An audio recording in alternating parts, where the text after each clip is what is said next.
Assalamualaikum warahmatullahi wabarakatuh. Waalaikumsalam warahmatullahi wabarakatuh. Marilah kita berdoa menurut agama dan kepercayaan masing-masing. Berdoa dimulai. Kita lanjut ya. Ada yang nggak masuk hari ini? Iya. Intan ya? Yogi, iya. Yogi nggak? Sakit juga? Astaga. Sepertinya kelas kalian sudah mulai bersih.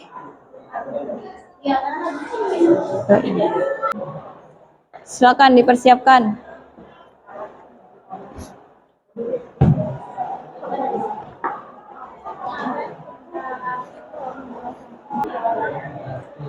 Kita belajar tentang ini dulu.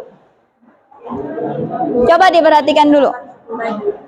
Kalian pernah melihat ini nggak? Suku ini nggak? Pernah di TV? Belum pernah? Belum. Yang sudah siapa titin dong? Di TV. Coba dibaca dulu suku Baduy. Siapa yang mau baca? Yang malas. Ya, silakan Wahbi aja, Wahbi deh. Baduy atau Kanek adalah salah satu desa di wilayah Kabupaten Lebak, Banten. Di dalamnya terdapat suku Baduy atau orang Kanekes yang merupakan sekelompok masyarakat yang memegang teguh kearifan lokal. Ini baru pertama kali ya kalian nonton Baduy ya. Coba yang tadi Didin sudah pernah nonton Baduy. Apa itu yang pernah kamu ketahui tentang suku Baduy? Kalau suku Baduy itu dia tidak mengikuti modernitas gitu Bu, tidak hidup modern seperti kita, jadi tetap hidup secara tradisional. Ya, betul. Mereka itu disekat oleh pintu antara Baduy luar dan Baduy dalam. Itu mau masuk ke Baduy dalam disekat oleh pintu. Bu Wahida dicek semuanya, takut bawa odol. Kan odol tuh nggak boleh. Sabun itu nggak boleh. Karena mereka pakai tanaman. Mereka pakai tanaman. Dia susah dijamah sama orang lain nggak? Ya. Ya kan? Susah interaksi sama orang lain nggak? Ya. Susah ya. Kira-kira itu jadi masalah sosial nggak? Jadi. Nah, kira-kira akan terjadi apa kalau terjadi seperti itu? Gimana, Andra? Kesenjangan sosial, Bu. Kesenjangan sosial antara siapa, Andra? Di antara suku Baduy sama orang luar, Bu. Iya, ada kesenjangan sosial antara suku Baduy dan orang luar. Nah, kalau sudah ada kesenjangan, kira-kira berakibat apa lagi? Jadi, itu yang akan kita cari hari ini. Nah, hari ini kita akan mendeskripsikan apa itu sikap eksklusif, primordialisme, dan etnosentrisme. Sikap ini apakah menyebabkan masalah sosial atau tidak? Jadi Bu Wahida harapannya kalian bisa mendeskripsikannya dan memberikan contoh sikap eksklusif, primordial, dan etnosentris di kehidupan kalian. Melalui apa, Bu? Kita akan melaksanakan itu melalui debat. Kita hari ini akan berdebat.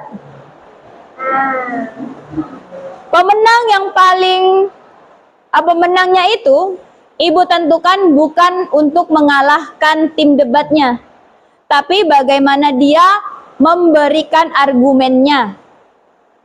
Namanya argumen harus lengkap dengan contoh dan konsepnya. Dan hari ini Bu Wahida juga akan ada post-test. Ada post-test dari materi temannya lagi.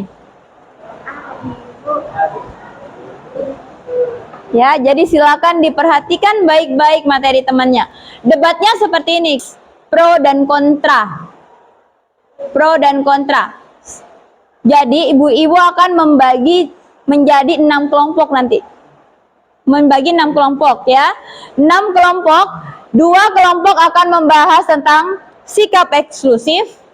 2 kelompok akan membahas tentang sikap primordialisme. Dan yang ketiga, kelompok 3, bukan 3 itu artinya 2 pasang kelompok ya. Yang ketiga kita akan membahas tentang etnosentrisme. Kita langsung bagi kelompok aja ya. Yang ketua pertama, Kelompok 1. Kelompok 1 Titin. Kelompok 2 Lucy. Kelompok 3 Dewi. Kelompok 4 Sarah. Kelompok 5 Siva. Kelompok 6 Rasila. Silakan berkumpul dengan kelompoknya. Silakan ketua kelompok ke Bu Wahida untuk menentukan pro dan kontranya. Oke, silakan.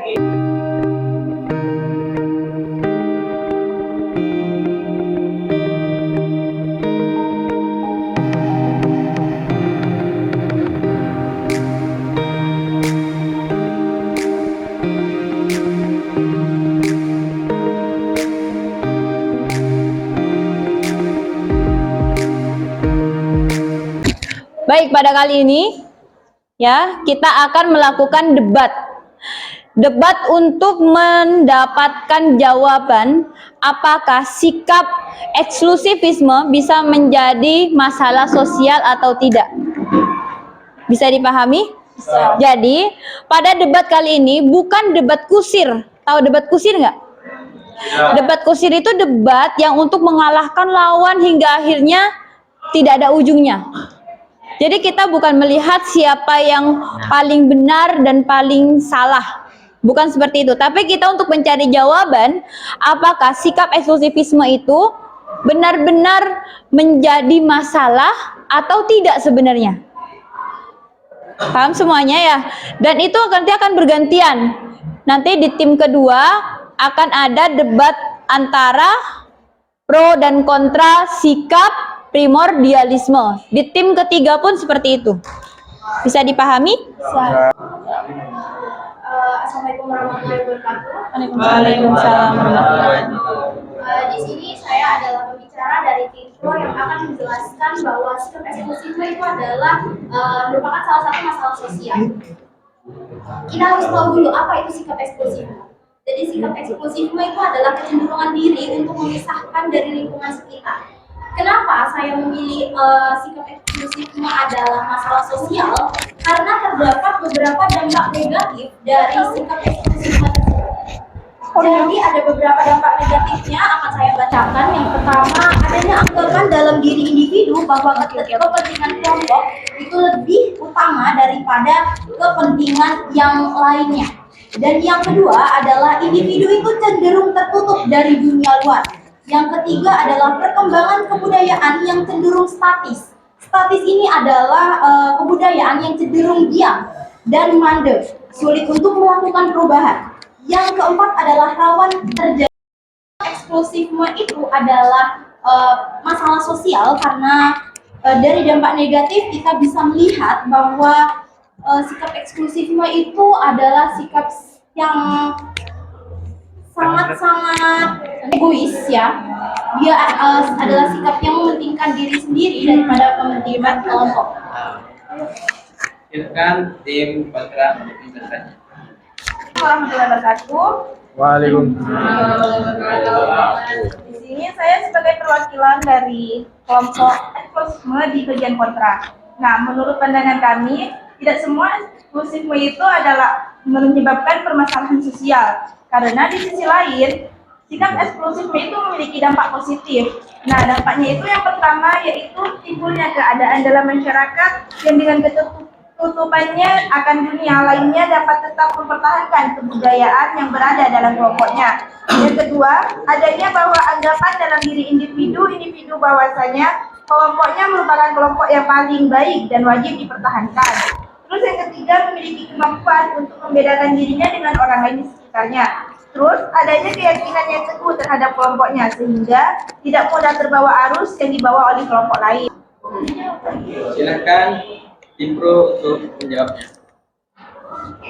Nah, dari yang tadi kita dengar bahwa tim kontra itu sudah membacakan tentang dampak positifnya. Salah satunya saya akan menyinggung tentang memiliki kemampuan untuk membedakan dirinya dengan kelompok yang lain.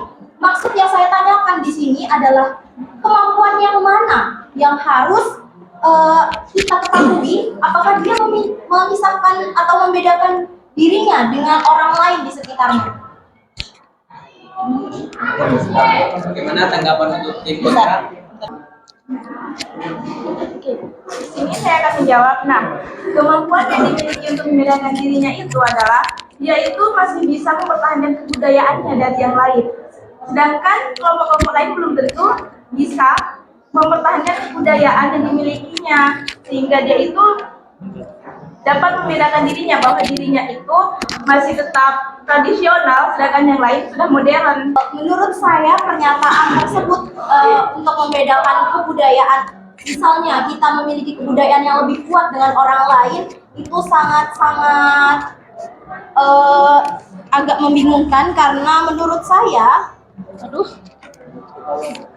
orang yang memiliki sikap eksklusifme itu rata-rata dia akan memisahkan diri dari lingkungannya. Jika dia tidak memisahkan diri dari lingkungannya, maka dia akan mengalami perubahan atau modernitas yang dibawa oleh budaya luar. Sedangkan budaya luar itu memiliki dampak negatif yang sangat besar, seperti sikap individual, kesenjangan sosial, hancurnya semangat nasionalisme, melupakan kebudayaan asal, dan merusak moral. Melupakan kebudayaan asal itu menurut saya sudah sangat sering kita jumpai pada teman-teman di sini ataupun di luar,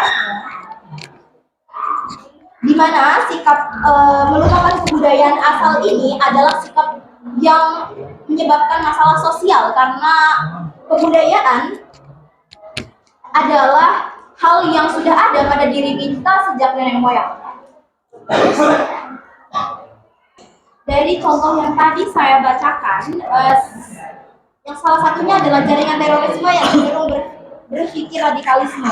Jadi seperti yang kita tahu, itu jaringan terorisme biasanya orang-orang yang melakukan terorisme dia memisahkan diri dari masyarakat, yang tentunya akan membawa dampak negatif sekali untuk orang-orang yang di sekitarnya. Silakan untuk penyimpulan.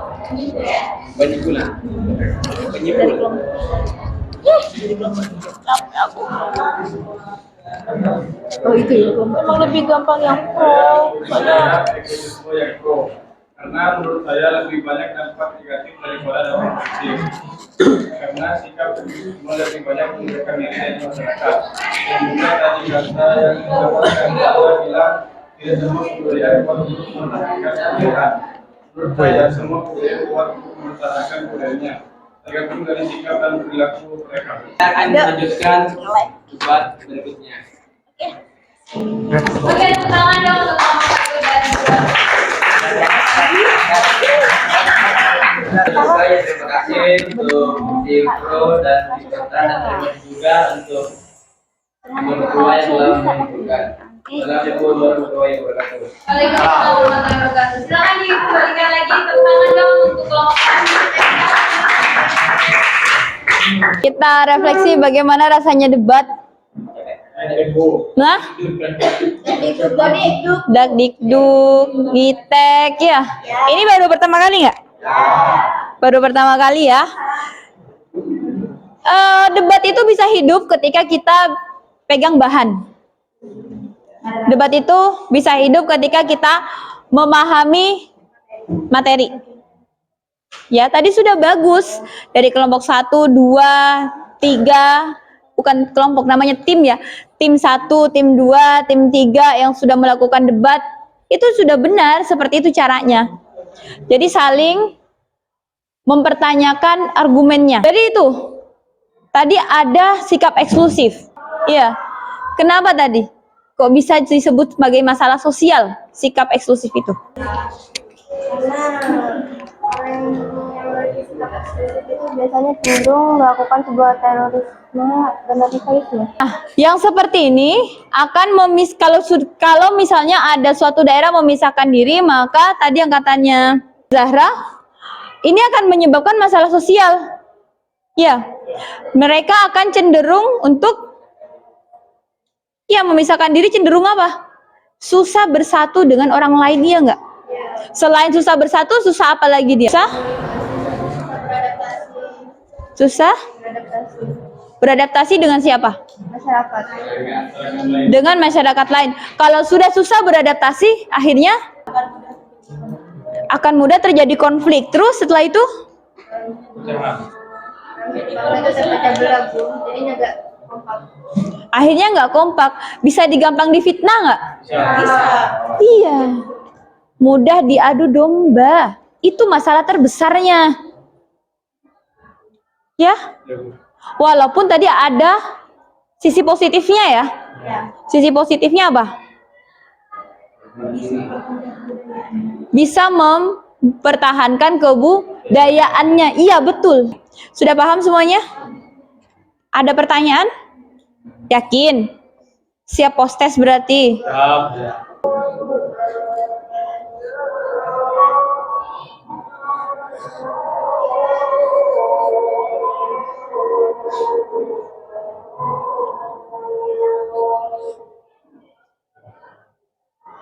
Oke, cukup. Jadi dari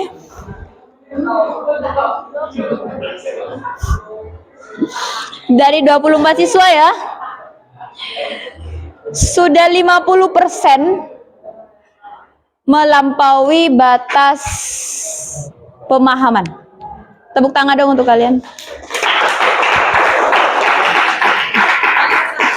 Kita simpulkan hari ini bahwa sikap eksklusif itu ternyata menyebabkan masalah sosial, bukan hanya eksklusif tapi primordial. Oke, Bu Ida mau dong nyimpulin satu-satu. Karena dia mengurung diri hingga menyebabkan masalah sosial yang berdampak berusaha solidaritas kemana.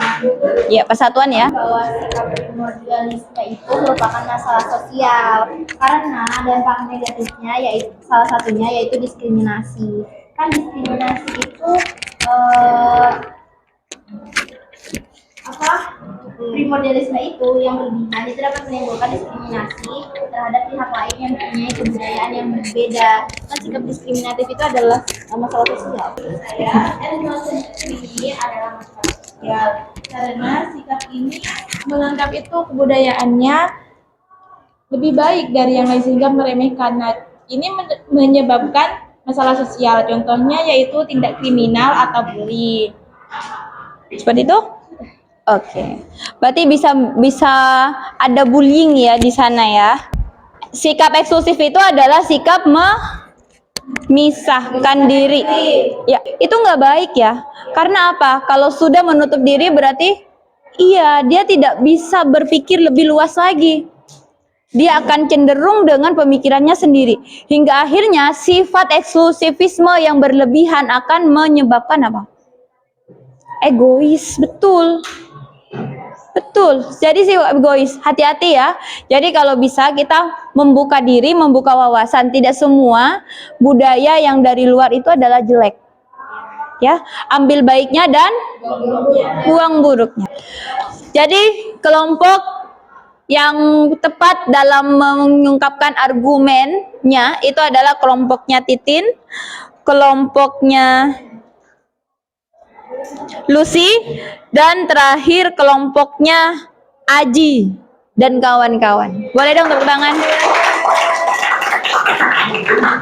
Pulang sekolah langsung ke ruangan Bu Wahidah ya, ketua kelompoknya.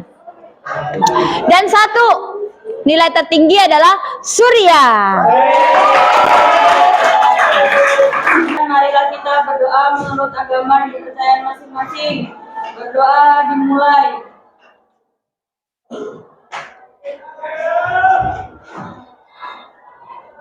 Berdoa selesai. Terima kasih hari ini, semoga bermanfaat ya pelajarannya. Wassalamualaikum warahmatullahi wabarakatuh. Waalaikumsalam.